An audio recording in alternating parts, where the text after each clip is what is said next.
Good evening, everybody, and welcome to the Roaming Prepper channel. And tonight I have a special guest, Texas Red Leg, my fellow Texan. We're actually not that far from one another out here in Texas. Well, relatively speaking, you could probably cross Rhode Island and Connecticut between him and I. So Red Leg, how are you today, brother? Good. How you doing? Good, good. So I'm going to spin through the chat real quick and say hello to everybody. Loretta, welcome, welcome. And Red Leg, you have a hello there.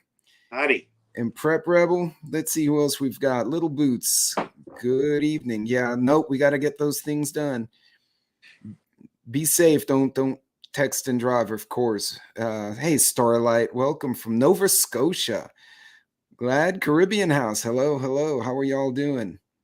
And everyone's favorite mod, True American Loretta, how are you? Mr. Morgan, the connoisseur of firearms, is in the chat. Welcome, Joe. Militant Roots, Sherry, hello. And Alan, cheers. God, it's late. That's right. Alan is calling in or visiting from the UK, if I recall correctly. Oh. So we've got a few folks. I think my Argentinian following are all asleep because it's maybe not. We might have a few in there. Washington State here, home of the $50 license plate. Thank you, the Watchman.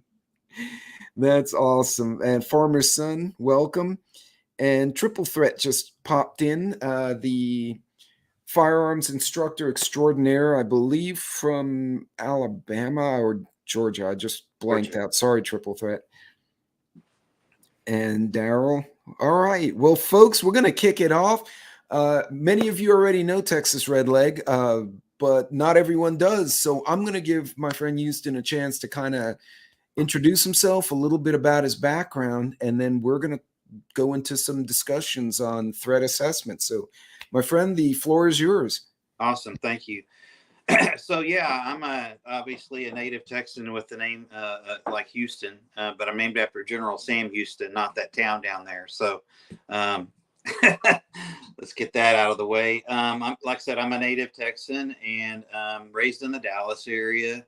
I spent 8 years on active duty in the Army. I was in field artillery my first 4 years, and then after the wall came down, or the end of the Cold War at the time, when that ended, my unit we were a nuclear capable artillery unit, and we had to deactivate. And so, they just started putting everybody out to different units, new orders, transferring people, turned all the equipment in and destroyed a lot of stuff. And then I was due for either ETS or reenlist. So I reenlisted and went to Army CID. And, Army CID is the felony investigative branch of the Army. So it's like NCIS, but for the Army. So the felony investigative branch for the Army. And we would do anything from, of course, general crimes work, any felony, drugs, assaults. Even did a lot of what I would call PSD, which is protective services detail work for DOD staff and generals, primarily during combat operations like Desert Storm, Desert Shield, or Afghanistan.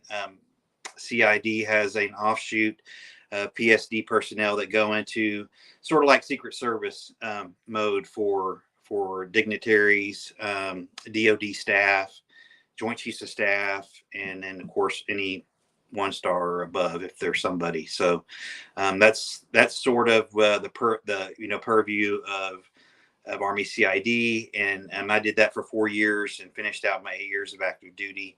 Most of my time in CID was done on the narcotics side, even involving some undercover stuff and working with international, different national police like the German police, entities like that.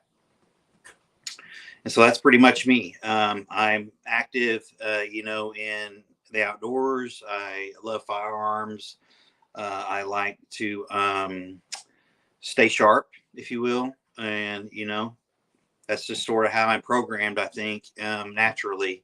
So that's kind of Although it does get more challenging as we get more gray hairs or loss of hairs in my case. So Yeah.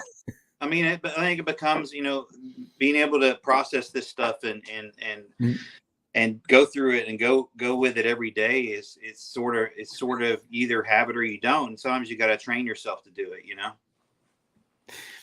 oh, no doubt. So this whole live came about because we were actually talking about threat situations on various chats. And one of the things that we had discussed was, even though I was a guardsman, my experience has been more on the corporate side. And Redlegs had his experience was more in the law enforcement side. So you had mentioned there were some steps, or there's a methodology on the law enforcement side to assess a situation, assuming you don't have bullets flying at you, because that kind of speaks itself. Did you want to share with the audience kind of what were those steps, and how do you think of them? How do they flow, if you will? So I'll give you an example, and this is basic stuff, right, from a law enforcement perspective, and it's just really keeping it simple, honestly. So there's four areas that sort of applied, anytime that we did something, especially like a raid or something like that. And so the first topic or first level is research, right?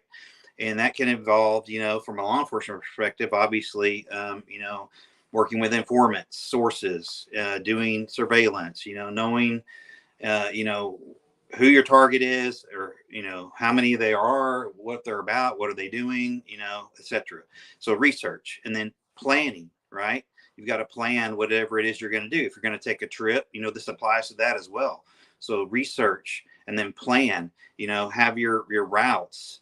When we would do protection work for these high level DOD people and staff, we had to have alternate routes. You had to know where you're going to go if this happens or that happens, or if it happens on the way back, what are you going to do? You have to know all these different routes and scenarios, and you have to have backups, right? So research, plan, and then execute your plan, right? Three things: execute your plan, stick to your plan until it's time to adapt to it and change it if that comes about. So research, plan, execute, and adapt. Those are the four areas that I sort of, I even, do it today. And so it's just sort of, it doesn't take that long to do these things, No. especially if you're used to doing them. I mean, you can just do it on the fly in your head, honestly. But I mean, it's not like you have to sit down with a piece of paper. I mean, sometimes you probably should, Right. really think it through, right? Especially if you're taking a long trip or something. But I think if you, again, research, plan, execute the plan, and adapt to any changes that come about, you'll be in pretty good shape. Oh yeah, absolutely agree. And to the first point, I think the first one is probably the most important, which is, and I've said it in my own videos, do your homework. You're saying research. Yeah, exactly. You have to do some homework as to what it is you're dealing with. Um, yeah, like you pointed out, if you're on a long trip, that's one of those things you want to investigate your routes, understand where you're going, your jurisdictions. Um, so if someone's new to preparedness, right, or say they're at that point, they're like, okay, I want to assess my area. How do they're hearing us now and they're saying, okay, do my homework, do research. What would you recommend they do if they're 101? We'll just keep it simple. What would you suggest I from your experience? start snooping around online. I mean, a lot of this stuff is, you have to weigh it. Is it truth or is it fiction, right? But look at crime rates. Look at traffic. Look at weather. I mean, it just sort of, the things that would matter or that you might, encounter along the way. Have some idea of what the food groups are. Again, what's the terrain like? Is it a congested area? I mean, is it Chicago or is it, Fort Lauderdale? I mean, think of it like that. Right. And this is something people can learn to do purely as a habit. Hmm. Because if you never do it and then try to, it's kind of like cold starting an engine. But I often tell people if they want to learn, it came up in one of my chats. They ask, well, how do I start learning how to have this awareness? I told him a very simple exercise for the next 2 weeks, whatever building you go to, Walmart, the ice cream store, find all the emergency exits and make a mental note of where they are and just get into that habit. So are there any little exercises or tricks you've used or you'd recommend to folks trying to expand their situational awareness that you would suggest they do? I think the biggest thing, honestly, is just to pay attention, right? I mean, unfortunately, and I've tried to get a little bit better at this, but I'm just a really jaded person from the get-go. I mean, I'm a glass half empty, not any high expectations. I mean, Right. I have high standards, I think, but, I am easily disappointed, if you will. And I think most of the people probably are. I mean, with what we're seeing in the world, right? Yeah. I mean, our fellow man is the just when we thought we were at the bottom of the lunacy bin, we found out we had some more digging to do, and it's just so the lot of crazies and evil people out there, should cause you to think about things like that, and like paying attention. Again, when I go to a store or a big parking lot, I don't just roll in and find the closest spot to the door and hop out. I mean, Right. I work my way around, try to find more of an area with a couple spots around me free. Not always possible, but that's one thing that I do, and I'll sit there for a minute, even if I'm in a hurry. You have to train yourself. I'm high energy a lot of times, so I'm Yeah, like, you want to go. I'm on time. I always like to be on time. I don't hate to be late and this and that. So I usually allow myself enough time to cover things, but I'll sit there and I'll just kind of surveil the area for a minute and see what's going on. You'll see all kinds of crazy shit if you just sit in your car and watch what's going on around you in the middle of the day, at night. It doesn't matter. Just sit and watch and surveil the area and see what's going on around you. That's one thing that I do almost every time. Yeah, and that's one of those 101. Hey, Deuce, what's going on? That's one of those 101 topics. A lot of people, from the corporate side, they always say the first step of work is not to start work, but to assess the work site. What you're saying, the same thing. Look at those threats. Actually, your example and something I've touched on, I think you have as well in past videos. Parking lots are favorite targets. Now, I've already seen at least one creator who's law enforcement, not in Texas, he's in Kansas or Oklahoma. He's near us. And he already said that they're getting reports of people getting hit going out of the grocery stores. And they're getting grabbed either for the money or the contents of the bags or the meds or whatever. So when people go in, what would you, if you're driving up, what would you tell them? Okay, this is what you want to do besides find a spot and blindly go out while texting. So, I might do a drive-by, right. Sometimes I'll go in like one end of the store, and look around and see what's up, and then I might go to the complete opposite end of the store. Even if I'm not going in that end to buy anything, I might park at the other end and walk completely to the other back corner of the store. I'm talking about like a Walmart, right? I might go in the garden center and end up in the grocery aisle because I mix it up.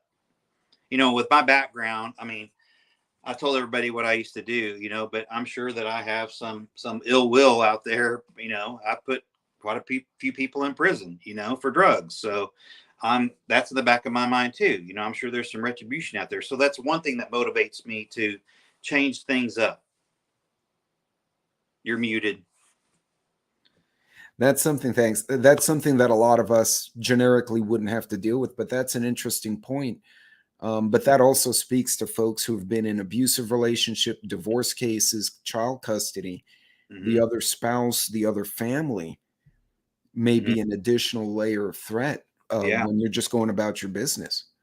Like there's a little gold and silver shop that I'll go to near me, and it's a really tight parking situation. There's not a whole lot of spots, and it's kind of in a strip mall, and it's on a major road where it's easy to get in and out of if somebody wanted to jack you.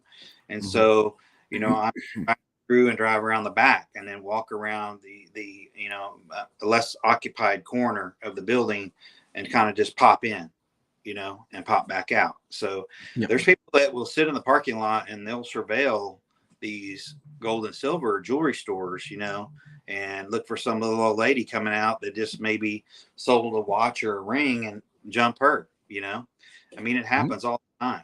Well, it's basically what I guess the folks in Houston called it a jugging, but with a jewelry store instead of an ATM. Yeah. But a lot of these places, what we used to see just over Christmas break, where people would get their cars broken into because they left the damn Xbox or an iPad visible in their car, which typically was just stupidity. We're now seeing they're not making the car. they're getting hijacked or something. So driving home, you've seen the jugging where somebody will watch the ATM, the victim car will then depart, and another vehicle follows the victim home. What are things, folks, at least in your experience, you would tell folks, because I've gone through some of that training for the international side of corporate. What would you say, as having been in law enforcement, people should look for when they're driving? What are flags that they should say, hey, something's not right? Well, hopefully you're dealing with some amateurs, and hopefully they don't know how to follow people correctly. So, if they're up on your bumper, that's obviously something, I mean, people do tailgate, right? But right. You make a few turns and they're still there, and that's just weird, just keep moving and try to get to a well-lit area or something, or, a fire station or a police station or somewhere where you could, be safe. But the one thing I would highly recommend is that if you are pretty sure you're being surveilled or followed, don't get out of your vehicle. You're in one of the most deadly weapons ever created by man, and a car is pretty secure for the most part. Yeah. So try not to get out of your vehicle unless you don't have any other choice. That's what I usually recommend to people. Yeah. Now, Little Miss put something earlier, and I accidentally clicked the wrong button and it went away. But she had said that although she'll go to the store on her own, she prefers to go when the hubs makes it home and they go together. If a spouse is working extended periods, law enforcement, energy sector, where we're on a location, you're on a shift, not always possible to wait for the spouse. So what are your thoughts on having shopping buddies? That kind of mentality. I think it's a great idea. I mean, I don't really think anybody should be flying solo anymore, to be honest with you. I mean, one thing that most people, I try to leave this with people whenever I talk to them. And, typically we don't get to pick our incident. It picks us, right? I mean, sometimes it's just dumb, bad luck, right?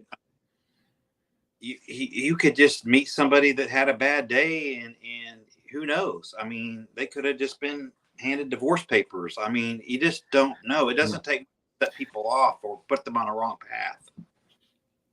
Yeah, and Red October brings up a good point. He said drive to the gun range originally, but drive to the police station or somewhere where it's lit. A fire station also, firehouse is a good place if you think you're in danger.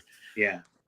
Because those guys will get on the frequencies with PD very quickly. And here's another thing. If you know that you're being followed, don't go to your house. No. I mean, keep making turns, but don't get yourself boxed in either. That's why, researching and knowing your area, knowing alternate routes and things like that. And when high traffic is like, there's places I won't even go. I'm like, I'm not going there. Traffic's too damn bad. Mm-hmm. Like, I'm not going to Dallas. Hell no. I mean, I might go between the hours of 10 a.m. and 2:30, but if you're not out of Dallas by 3:30, you're screwed. That's just how it is. You're going to be stuck in traffic for a while. So I really try to avoid, I just know when those areas are bad on traffic. Most people do, I think, in their areas, Yeah. So I try to limit my risk, if you will. Right. And that's important. And I guess that goes hand in hand with your research, do the homework. If you have to go to Dallas, because we do, there's only so much in our areas that we can find. There's some just specialty stuff. You're like, all right, I'm going to Austin, not one of my favorite cities, by the way. Well, I like the city. I don't like the inflatable meth heads running around that's just weird to deal with. But same they've done to that town. But if you get to a city, yeah, you that's great points. Know your route. Don't get lost because you were being dumb. Certainly not at night. I don't know about you, but I grew up on the East Coast, and man, I wound up in a neighborhood in the Bronx because I took a wrong turn, and that was a terrible mistake. But as you can imagine, but you're at a disadvantage. Right. Yeah. So also following distance. I always back in when I park. It was originally a corporate thing. Mm-hmm. But when we went through our initial training, they said it's also a safety security thing because you're backed up against a wall. If, for engineers going international, we're targets because they'll pick us out eventually. And my first move is forward. Do you have any little tips as far as parking your vehicle, securing it that you want to share? No, for sure. I mean, I drive with my doors locked. I mean, most cars will lock when you put it in drive anyway, but you can always reach over there and make sure. If you're just sitting in your car, just go ahead and lock the door. It's repetitive motion, right? I mean, it's like hitting a baseball. You get good at hitting baseballs because you hit a lot of baseballs in the cage and whatnot, right? It's repetition. So no, for sure. And while traveling, that's important, with checking your mirrors, your 360, right? I think, you should be probably checking your mirrors every 8 to 10 seconds as you're driving the road. I mean, always, constantly. And, if somebody's tailgating you, kind of back to the being followed scenario, if you're in a multi-lane road, pull over to the right, see if they'll go around you, go slow. Most people are in a hurry. Sometimes if they're tailgating you, they're just in a hurry.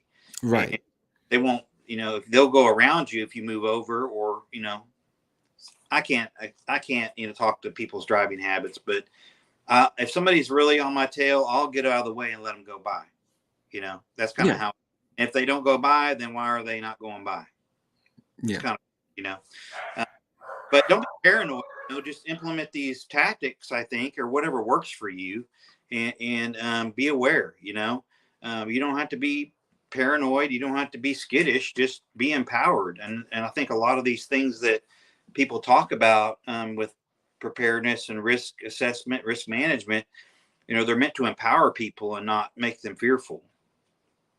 Right. And I think that's something that we've been hearing a lot. A lot of folks you don't want to give people a heart attack, but we're trying to, I guess, inform our following public, like, hey, this is what we're talking about. These are steps you can take.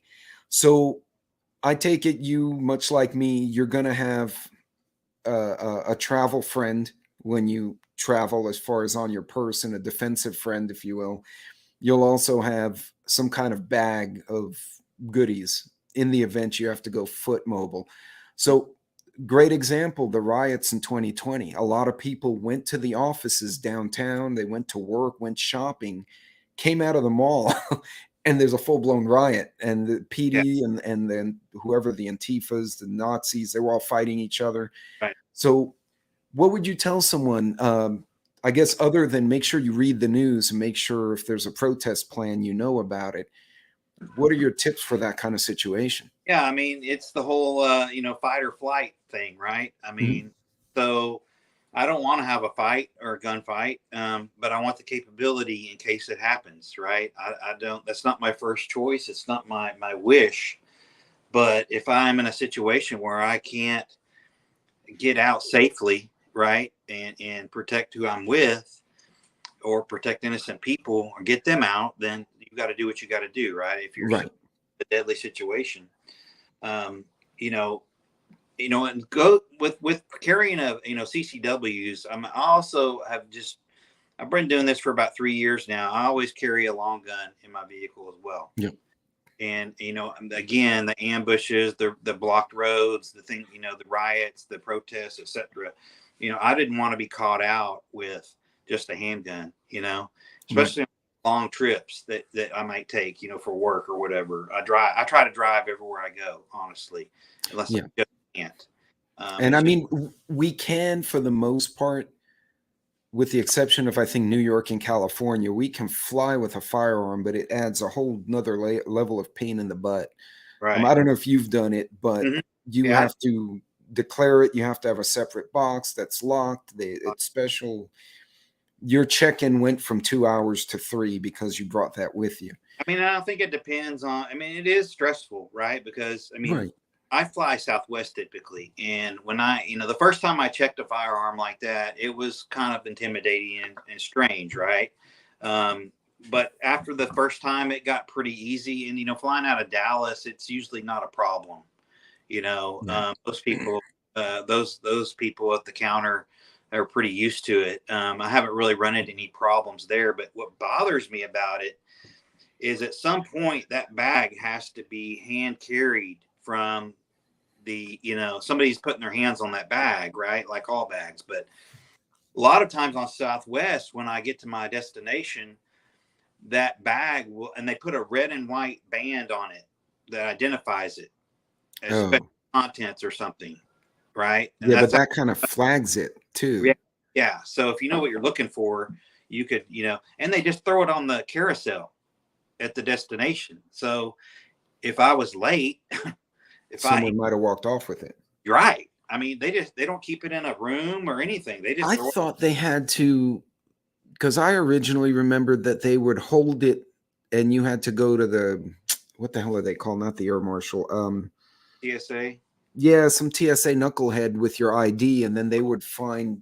So I've never happened. I think it may depend on the airline that you're with or something, or maybe the regs at the time. They may change, based on threats or whatever. I don't know, but I've never had to go claim a bag with a gun at all. They just throw it on the damn carousel, and I'm like, so I'll ask the carousel, and I'm like standing at the ramp where they pop out, so I can be the first one to see it when it comes out and grab it.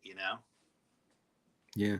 Oki-san just had an interesting point on the driving. I had someone try to open my door at a stoplight. Yeah, and you don't want that, because now you have an idiot in your car with you. And God forbid you have kids.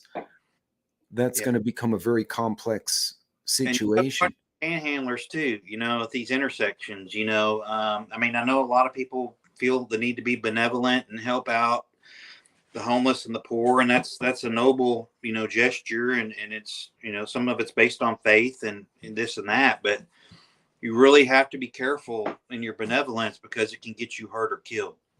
And people will take advantage of that opportunity. With you roll your window down, they're in. They got you. Yeah, and then you can't retreat if you're already stuck in a big box. So you've got a definite problem. One thing I had agreed to with some family members was, I have multiple firearms here, and most of my relatives have permits either in Texas or an affiliate state, is leave your gun at home. When you come here, I'll give you a holster and you carry one of mine. And then when you fly out, give it back to me. I'll stick it back in my gun safe. And that way it takes that out of their hassle, so to say. They don't have to. And be careful flying into New York City. If you have a connection in certain cities and your firearm leaves the secure area and then goes back in because you have a connection, you could get a felony, which I didn't realize until 6 months ago. Yeah, you got to know your areas, man. That's for sure. I mean, it does matter, for sure. I wouldn't even attempt to bring it there. I mean, I wouldn't even want the headaches. I just would be uncomfortable for however long I was going to be there, Yeah, no, definitely. So as far as carry options, what would you recommend as opposed to just buy a gun and carry it around? And I think Triple Threat can go into great detail about the training aspect, but do you want to touch on recommendations, just 101? If you're traveling around, what should they be thinking of, whether it's a firearm or some other defensive item? I mean, a lot of people like blades, this and that. And I saw you had a nice blade addition to your collection here recently, but I'm not really a blade guy. I get it. A lot of people are. Nothing against them. I've got a few here and there, but it's not, I'm not looking to have a knife fight with somebody. You know what I'm saying? I mean, if I have to have a knife fight, I've made some pretty poor decisions up to that point. That's the way I feel about it, because I should be paying attention. I should know what's going on around me, but it is what it is. As far as like firearms, my particular preference is, I love 9mm just because of the access to lead. But I do like micro compacts, subcompacts, micro compacts, and a lot of as many rounds as it'll hold. Yeah. So those little guys like the SIG 365, the Hellcat, some of those smaller frame double stacks or tapered stacks. Glock 26 is one of my favorites. Okay. Now, did you do an extended mag? Because that's where your pinky basically goes, because it's really short. Called a Pierce grip extender. And so when this gun is in my hand, I only can get these two these two middle fingers on the grip. Oh, sorry. Right. See? But with the Pierce grip extender, I can get you get a more proper grip. Okay. Yeah. So that's one of my favorite concealed carry guns. In the summer, even though it's small, it's still it's hot here, and I even went to a smaller firearm for like when I'm wearing shorts or going on a walk or something. I just got a little cheap Taurus GX4, and it's even smaller than the 26, but it holds 13 rounds. So I like a lot of rounds. When I would work security for like features and stuff like that, I carry a full size, a Glock 17, but I would have like 49 rounds on me. And I'm not an expert marksman, never have been. I've always been good enough to qualify and this and that, but I like a lot of bullets. Yeah. Well, and also a spare mag. Actually, Triple Threat did a video on 3 top compact firearms. If one of the mods can find Tarsha's link for that video and throw it in there, that would be cool. I'm sure folks, whoever watches this in the morning, may want to go back and see that as well. There we go. But okay, so you started with do your research, do your homework, and then your next step was planning. So how would you tell folks securing your home? You've gone around the area, you understand your topography, where resources are.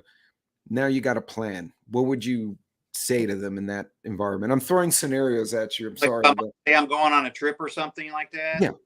So like, okay, I'm going to know, it's this many miles to my destination. This is the primary route I'm going to take. It should run me, this many gallons of fuel.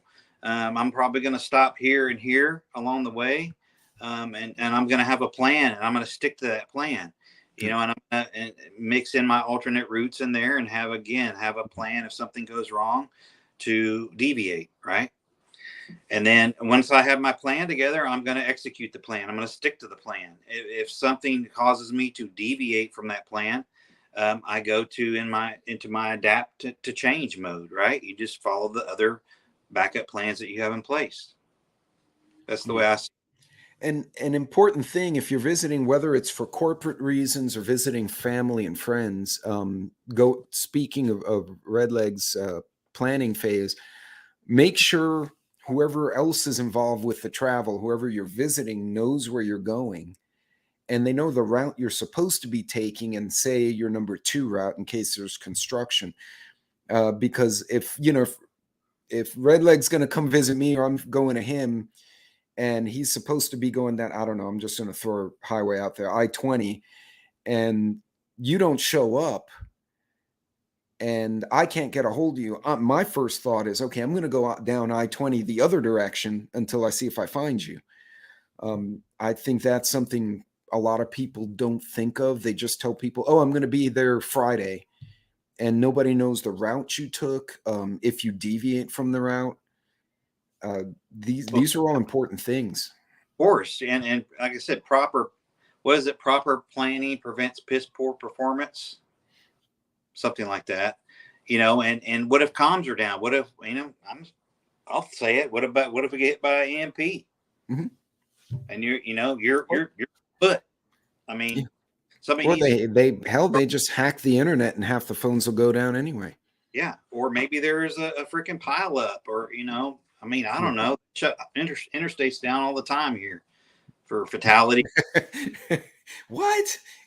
Big truck wrecks in Texas? No way. Good Lord. God, I think during that freeze, what was it? It was west of San Antonio, like from Uvalde, almost out to Fort Stockton on 10, was hung up with ice. And there's nothing. I don't know if you've driven that stretch. Once you pass Uvalde, there are 2 more towns, and then it's like nothing. Yeah. So yeah, folks, remember, bring a change of clothes too. And there's another question for you, Redleg. So you're at your office environment, there's possible protests going on, because I'm expecting that's going to happen here in the next few months as we get closer to the election. What would you tell folks who have to commute to work? They can't work remote. What would you recommend they do in the event we start seeing that instability like we saw in 2020, but they have to go downtown?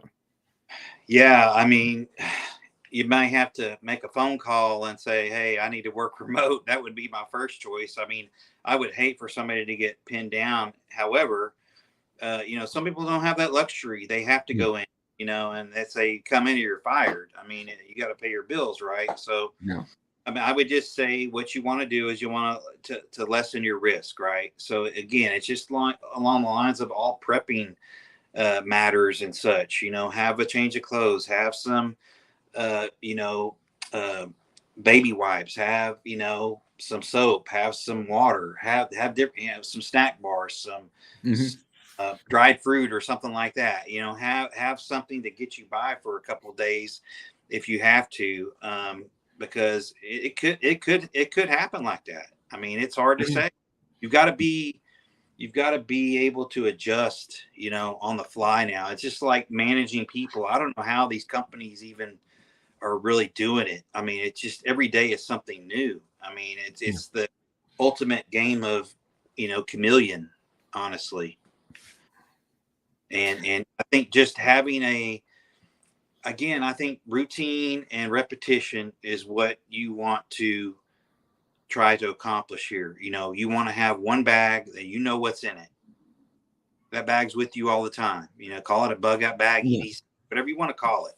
But you've got maybe a set of clothes in there, some medication, some pain reliever, some water, some extra mags, all that other stuff. When I had the bag, you're good. When I first gave, my sons were starting to drive, and my daughter, the teenagers, and I gave them a get home bag, but I didn't really know how to explain it to them. So I called it the oh shit kit. And that one stuck. And to this day, they all still have a kit in their cars. Speaking of that, okay, so teenagers, if you have high schoolers, kids who are driving, or college kids, they may not be able to legally carry or own a firearm yet because they're too young. What would you tell the parents or the uncles and aunts about their nieces and nephews? What should they be telling this younger generation who seems largely clueless to us? Boy, they are. I think the first thing is that they got to understand that, look, life is not like Call of Duty. It's not surgical and sterile like video games, right? Yeah. The dude comes up to your car in the middle of the night, or you're stuck somewhere, he's probably, there's a good chance he's got ill will there, right? Not everybody's your friend. I mean, some of these people just don't get it until they get hurt. Some people are listeners and some people are learners, right? Yeah. But I think if you sit them down, and that kind of will bring me into another area I wanted to talk about with regard to risk assessment and risk management. But they've got to understand that the world is a dangerous place, and parents' job is to insulate their kids and train them and teach them, right? But sometimes I think, and I'm not even excluding myself from this, I think we do a disservice to them by over insulating them from the truth and the blood will of society, because there's freaking animals out there. I mean, if you're just looking at Facebook all the time and whatever, watching your TikToks, you're probably not gonna, if you're living that world, you're probably not gonna get a real dose of reality And that could really lead you down the wrong path. So a couple things I wanted to mention, a couple books I wanted to mention that are really good for, it's really driven for, women, single women, but it's really good for everybody. I've read it a couple times, but this book called The Gift of Fear, and I've mentioned it before on several videos. This was written by Who's the author? Gavin de Becker. Gavin de Becker was, or is he was the first major international person. Oh, we may have lost Texas. There he is. Okay. So Gavin de Becker he founded the first international VIP bodyguard company, if you will, for like people like Oprah, Dr. Phil, people like this, right? That don't have to ask how much. And he was hiring, professional operators, people with skin in the game, credentials, not just some dude that wanted to be a bodyguard and carry a gun, right? And this is a really good book, and it will really wake people up. And it's available in paperback. It's good. It's called The Gift of Fear by Gavin de Becker. And it's a really good book. It will wake you up, and it will change your whole outlook if you need a change to what's really going. This is written years ago, and this is a second book called Fear Less. Okay, same author. Mm-hmm. Okay, I'm gonna let me see if I can expand. Hold that book up again. Let me see if wrong guy. Hold on. But I highly recommend this book. There we go. The Gift of Fear by Gavin de Becker, and then this is the second book called Fear Less. There we go. Okay, great, folks. Well, there's some stuff to read. Red October saying Gavin de Becker has a lot of videos now on YouTube, so that's cool too. So we had a question. If you want, we can open it to the chat. The first question was, how did he get the name Red Leg? Inquiring minds want to know. All right, so everybody probably knows that an Army infantryman is also known as a grunt, right? Everybody's heard that before. That's kind of the slang term for infantryman is a grunt, right? Well, for an artilleryman, across cannons there, you're known as a red leg. That goes back to the old Revolutionary War uniform for the infantry, because they were color coded almost. Red wraps on their legs, like socks almost. But yeah, the artillery color is red, so red leg is just part of that. Good deal. So I'll open the floor to questions, folks. If you have a question, use a star and then state your question, or you can use the little explosion emoji, just so we can kind of pick it out. Because if everyone starts using caps, it's going to get, it'll become too much. So yeah, we'll open the floor to questions. Redleg, did you have anything else you wanted to share with them while we're waiting on questions? Real quick, I just wanted to remind people when they're traffic situations, like intersections, whether you're the first car, on the line or 3 cars back, keep your eyes open and always leave at least that 1 car length between, the front of your car and the car in front of you, right? You want to have that ability to make a deviation should something happen, right? And don't get boxed in, And then another thing is when you've got pedestrians walking around intersections, especially urban areas, they'll look for soft targets, Yes. They'll look and they'll see if you're paying attention. They'll walk across the street, or they'll just be hanging out, looking and whatnot. And they'll look at somebody in their phone or messing with this or that. I mean, I saw a guy eating a bowl of cereal driving down the damn road the other day. A bowl of cereal with a spoon and a bowl and cereal and milk. How in God's name was he driving? Not very well. His knees. Good Lord. Okay, so we do have a question for you, man. Right. Tennessee, this is a little bit more geopolitics, but that's cool. Is NATO positioning to do something? 309,000 on the Ready Alert Response Force now, as opposed to 40. I mean, that's a lot of movement, a lot of money, a lot of personnel, a lot of bandwidth that's moving around, and it's certainly going to stoke the flames, if you will, raise the temperature. I claim to have all the, I'm not a Intel whiz or anything like that, but I think we're already on a autopilot for conflict. Mm-hmm. I'm afraid so too. The 101st is rolling out there, or one of the brigades is. And 82nd part of them is already there. Really? They were there initially in Poland. That's right. That was back in didn't they get there just before it popped off as a training or something? They sent like a company or something. And they went, oh shit, let's send a brigade or whatever, I don't know. I mean, I would, I like Monkey Works for that kind of stuff. I mean, he does pretty good intel reports. I like his intel reports. He's got some skin in the game and some skins on the wall, if you will. Yeah. So I kind of like his daily assessments on that stuff. It's pretty down the middle, the road, if you will, not too much hyperbole. But I think if people want to kind of look at the intel aspect of this stuff on a daily basis, check out Monkey Works.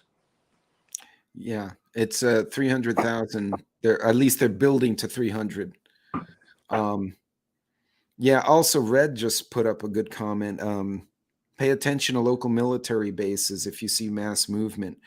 So what would you, if there's some kind of call up, and then we're not even talking about China, you and I could have a whole nother live about Taiwan, and probably have a hell of a chat there.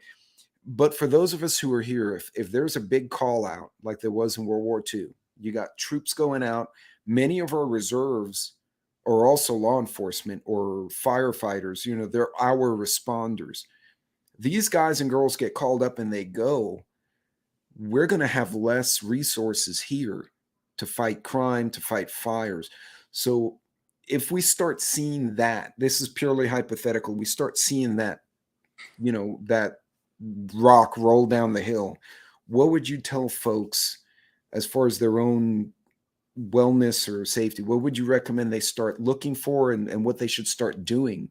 Well, hopefully you've been paying attention to all these videos that people put out, and you're prepped. Number one, hopefully that's the case. And secondly, I would say tighten your inner circle. You need to, if you will, turn up the temperature on your own situation. Be a little bit more deliberate in what you say, what you do, what you process. And just kind of shrink down everything and cut out the noise in your life. Like what's important. Is Facebook really important in a situation like that? Do you really need to be on Twitter, in this, fantasy land life that a lot of us live, unfortunately, not excluding myself. I'm pretty addicted to Words with Friends.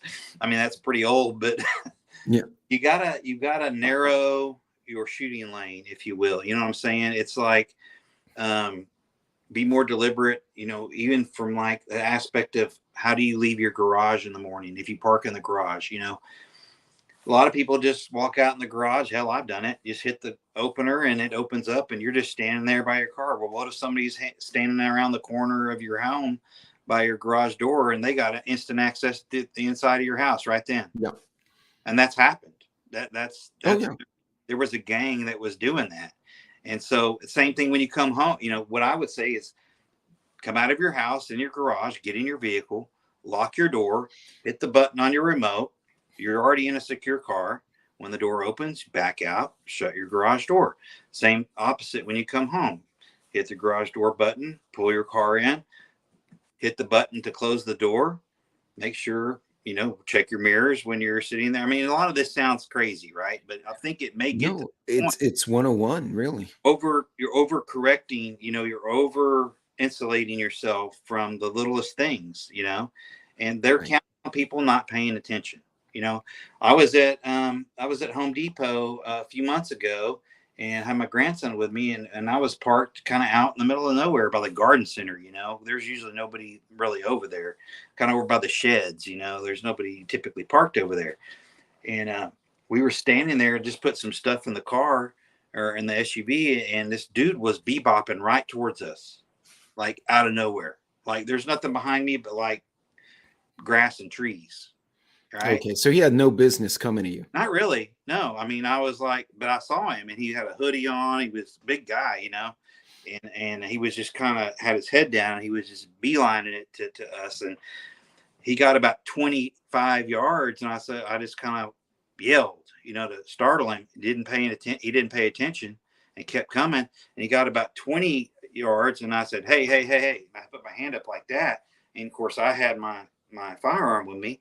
And he just was startled. He just wasn't paying attention. But it was really weird. And, I was able to catch his activity early and break that up. And, you bring up a good point, because I've seen that and growing up in the streets like I did, where much like what you were saying, they approach you in such a way that it's weird. They're not obvious, like looking at you going, I'm going to kick your butt. No. They're looking down, or they're yelling somewhere off in the distance, but they're beelining to you. So what's your instinct is, who are they yelling at? Yeah, I'm like, where could he be going?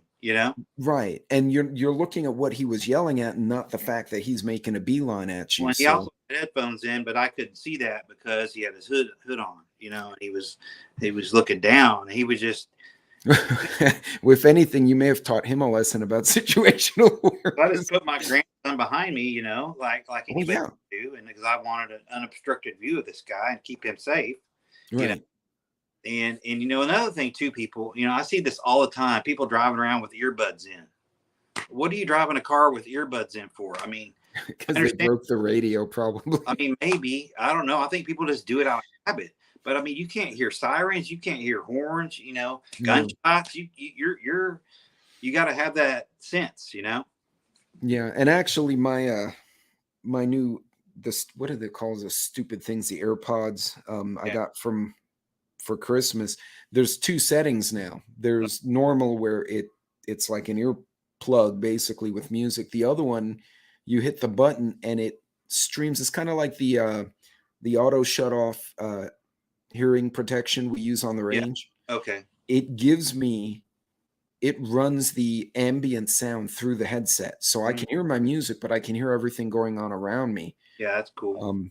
I'm not a fan of those headsets, like those big Beats. People put them on, and there's no microphone from the outside, so you can't hear anything around you.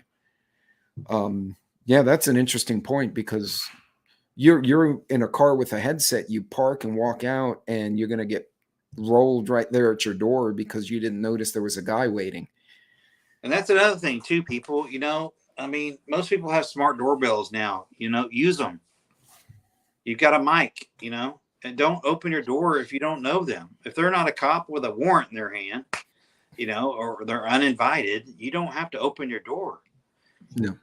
Be smart. I mean, it's not time to take risks. I mean, I've got no soliciting signs up and they still knock on my door. And I'm like, I mean, Stevie Wonder could see this sign. You know what I'm saying? I mean, it's like people still are aggressive in sales and they don't care, and they're, selfish, and they'll still knock on your door. They'll still intrude. And so you just have to up your game. You have to up your game. You have to be deliberate in your decision making. You have to, again, I think if you want to be successful at risk management, risk assessment, you have to do it all the time, right? You don't want to be the one person that, the one time you let your guard down and you got burned. Let me give you a little story real quick. About 10 years ago, my grandmother would get together with these ladies and play bridge once a week, right? And this lady was on her way. One of her friends was on her way to play bridge with them. And she stopped to get gas at a normal convenience store, right? Right. So she puts her credit card in, she starts pumping the fuel, and, a couple minutes go by. She was on empty, I guess. And the attendant came over the speaker at the pump, the address system, and said, ma'am, on pump number whatever, please come inside. There's a problem with your credit card. Okay. And so she's like, that's weird. I'm pumping gas right now. Anyway, she didn't argue. She said, okay. So she went in the store, and the clerk came over and locked the store door. She thought that was weird. And he said, ma'am, he said, while you had your back turned, I saw a young man slip in your back seat while you were Oh, pumping. wow. And so I've already called the police. They're on the way, and just stay here with me. And it was going to be a gang initiation killing. Lady was 75 years old. I mean, she had her back turned and the dude just slipped in the back seat. She had no clue. She would have been done. And so, again, it's just awareness, right? But thank God that guy was aware enough to pay attention and saved her life. Yeah. This is And, back you know, for all that, soft crime, but yeah. he got some time, I'm sure. That situational awareness can not only help you and yours, but it can help just some other person in public who didn't. We had that happen. I threw a short out a few months ago. A car was pulling up to people as you were loading your groceries and asking if you want to buy jewelry. And I told the guy, go away. Yeah. I had no interest. But a woman came out with her two little kids, and 7 and like 6, these little guys, so they're just tearing up, and she's trying to herd the two beagles and get everything in the truck. And the guy saw her, but he was too far up the aisle. He actually went up and around and came back to come to her, and I saw that, and I said, no, I'm gonna just sit here on the bed of my truck. So I sat on the truck, and I guess he rolled the window down, but I was looking at him. I was actually videotaping his car, and he saw that. And the guys kind of looked at me and realized, oh, well, we can't do anything to her because this a-hole over here is videotaping it. But, ladies and gentlemen, if you see someone that might be about to be a victim and you don't want to get involved, just simply being present and putting out an alert, call the law. Even if you're not where you can get involved directly, there's things we can do for our community. Absolutely. Magnum, yeah. Oki was saying, somebody said they were carrying a 22, the NA with 22 mags. God, that would hurt like holy hell. That's a nasty little bullet. Well, folks, were there any other questions? We're right in an hour, and I know it is a holiday weekend, but some folks do have to go to work tomorrow. So out of respect for all of them, folks, do you have any other questions? Throw them in the chat. Oh no, and nobody. That's absolutely. Didn't they get Bobby Kennedy with a 22 red leg? I don't remember. I thought they got him with a. I mean, if you pump enough into somebody and hit the right organs, they're done. Phone is nearly dead, but I realized you were live. Hey, Milkmaid. But just pay attention, people. I mean, if somebody's sizing you up, hopefully you're paying attention and you see it, and I'm not telling you to raise the temperature and make a scene, but look back at them. Make sure they know that you are watching them. And they usually will go for a softer target, and it's the same thing with, carrying weapons and such, and fortifying your home. It's important that you have, if somebody tries to step up on you and it comes down to a deadly force situation, they got to know that, what they're about to do may get them killed. And if they process that, they might choose a different way, different path, if you will. Did I miss something? Yeah. No, it's the chat's going by pretty quick. No, I think you kind of caught it. Joe Morgan said, I guess he looked it up or he knew. It wouldn't surprise me he already knew this, but yeah, it was a 22 cal that got Bobby Kennedy. So I guess if you're good with it and you're competent and you're comfortable with using it, then anything is better than bare hands. But well, folks, I guess there are no other questions. Redleg, did you want to impart any parting knowledge to everybody before we call it a wrap here?